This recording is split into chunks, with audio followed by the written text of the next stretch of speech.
So the BBC once again proves itself a magnet for degenerates and degenerate behaviour. It's not a surprise to me at all. I don't do the BBC. I detest them. I've been at war with them for 20 years. I don't do anything BBC. I can't stand them. I have appeared on the BBC, but I've never watched any of the shows. I can't abide them.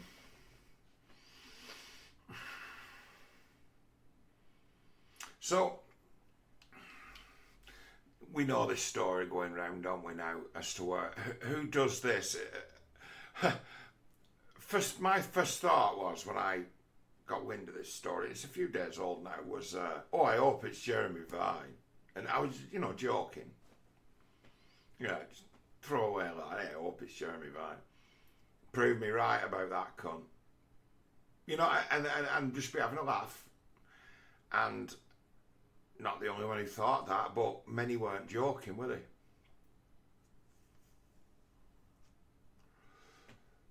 Many weren't joking. Now, the thing is, all that's happened is the door's been left open for that kind of speculation. Because that's all we've been told. A boy or girl, age 17, has been exchanging money for, in essence, fucking mutual masturbation bullshit on the internet. And it's like, and you've been giving this money to someone, and they've been spending it on crack, and how long's this gone on? And just how deep in the shit have you got yourself as to where you're handing over money to crackheads who've got the goods on you absolutely, completely? And have you stopped paying the money now that they've gone to the sun? See, this is the story that gets me. It's like, crackheads, sexual imagery, and then mother suddenly decides to be a mother and stops all this, and it's a matter of we don't know who any of these people involved are. Nothing, absolutely nothing. But when you start to put in like creepy fucking amateur homemade fucking pimping and whoring and taking money off people and then spending it on crack and making it like it's their problem that you've ended up on the crack because they give you the money, it's like, hang on a minute, this is the skeeviest fucking thing you've ever heard of in your life, isn't it? This is the sort of shit people get, this is the trouble people get into when they get involved with catfishing, or when they get in that way drawn. It's like someone's been taken to the fucking cleaners. I've got no sympathy for a BBC guy. It's like, at what stage of the game is that kind of conduct seemly? There is a time and a place for it, but it's like, I think, if you become a BBC television presenter, your rights to do fucked up things on the internet have been diminished to zero. It's like you've got something to lose. It's like those who, if you make a dick of yourself on the internet and make something of yourself like Kim Kardashian, right? That's okay. It's like her fame is based upon her homemade porn. Based upon, really nobody would have heard of her but for that scandal that kicked her off. So that's okay. But it's like, you can't go the right path to the top and then be exposed as some kind of fucking sexual degenerate. But if you started off as a sexually degenerated character and continue to be one, dishonesty, it's like you've pulled the rug. You've tricked your way into the company of good people, and we've seen this a lot. You're a fucking chancer. What else you been up to? My first question for that person. What other shit have you found yourself entrenched in? It's like, you'll not convince me someone who's found themselves in that situation hasn't found themselves in that situation before, and it isn't maybe being blackmailed by others. Maybe this guy's run out of money because there's more than one person running a game on him. He's been blackmailed, hasn't he? When we start talking about crack, and we're not talking about daddy. There's no daddy in the picture. We're talking about mummy, and we're talking about son or daughter, or who knows? Maybe I'm being old, thinking it could be just a son or a daughter. It could be a she, them, or an it. Crackhead, 20 years old. It's like you're going to hear some wisdom coming from those lips, aren't you? What a fucking skeevy nightmare that is. That's just like, it's greasy, isn't it? It's that, I'm going to get rid of skeevy, right, for something creepy and greasy, and go to the Trailer Park Boys of greasy, because it's really greasy, all of it. It's like any part of it is fucked, sordid. How do you get yourself in that kind of trouble?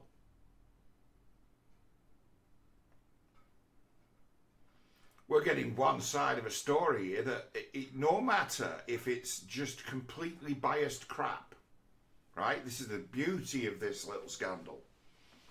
Even though we don't know who the names are, there's enough key information in there to say, oh my fucking God, what kind of trouble you got yourself in? Who've you fallen in with? What company do you keep? What else you up to? But then, at the same time, there is an audience, or a huge gaggle on that Twitter, who are more or less making the same excuse for it, saying, why are we paying attention to this when Boris Johnson is such a bad man and should be in prison? Excuse me?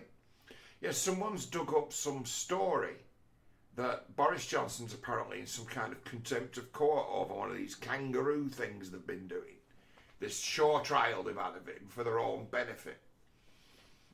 And they're saying that this BBC thing is obviously something that's been put in the public sphere by the malicious Sun in order to keep heat off their friend Johnson. And this whole skeevy thing, you missed this whole fucking greasy shit that's gone on with crackheads, and they're like consenting adults. He's got the right to privacy. Money's changed hands, but prostitution's not illegal in this country if you do it in your own home. What's your problem? And you've got like the ostensible left completely unmoved by it, as to say, well, isn't that what people do anyway? Isn't that just normal? You should feel sorry for people who are crackheads. They're victims. And then just...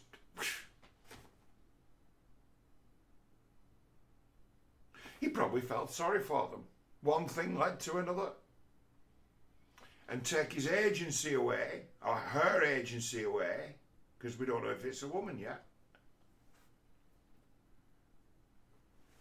That might be why there's a dirty fuss about it, you know, as to why there's a bit of a hush-hush, as to where it's actually a dirty old dyke. Not beyond the realms of possibility. People don't think about it like that, do they? They don't like to think about it like that. But then if that comes out one way, as to say, oh my God, it was a woman who was grooming this person, giving them money for drugs.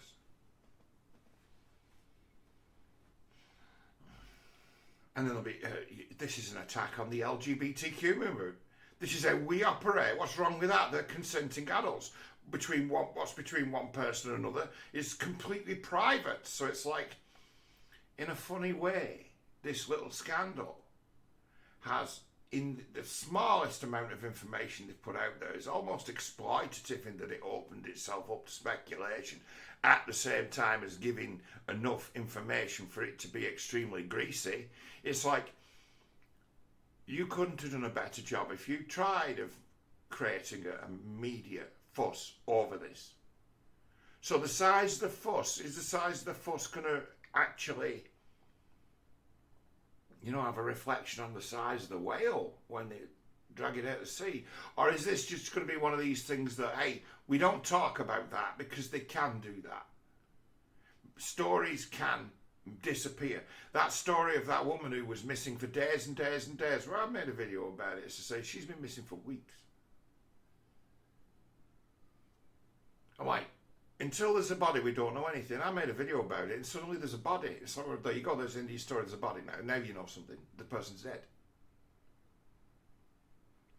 That story disappeared and then came back as, oh, she died and fell in the river. She fell in the river and died and drowned. Or they say she died of shock with the coldness of the water, and that was it. And it's like, why didn't you find the body? How come you were 2 weeks trying to find it? Where now you've got everything. When you found the body, you had everything. Why did it take you 2 weeks to find it? And it's just a gone story, and it's a matter of died of natural causes misadventure. And it's like funny, that picture you painted was one of someone who'd certainly been kidnapped or run away with someone. Because you failed. But that story went away and has been brought back as an open and shut case that wasn't worthy of attention. It's like they find that the cops or some whoever's in charge gets wind of this dead body and says, should we say we've not found it? Make a massive story out of this.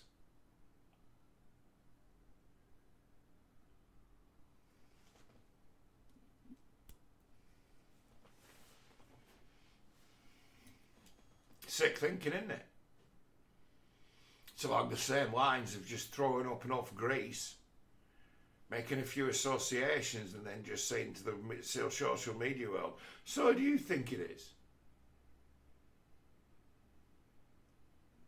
It's like, it paints all of them, all of them who've had the names bandied about now, because everyone's had the name bandied about for a laugh, haven't they? Everybody.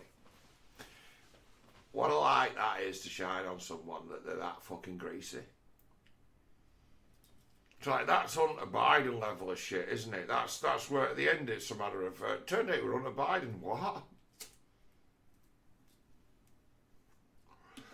That's a Hunter Biden level atrocity. What else you been up to? You don't just go from Mr. Family Man, respectable, liked by all, to fucking masturbating, fucking homemade videos, some fucking cracking on the internet. It's how we ended up. Now that's a story, isn't it?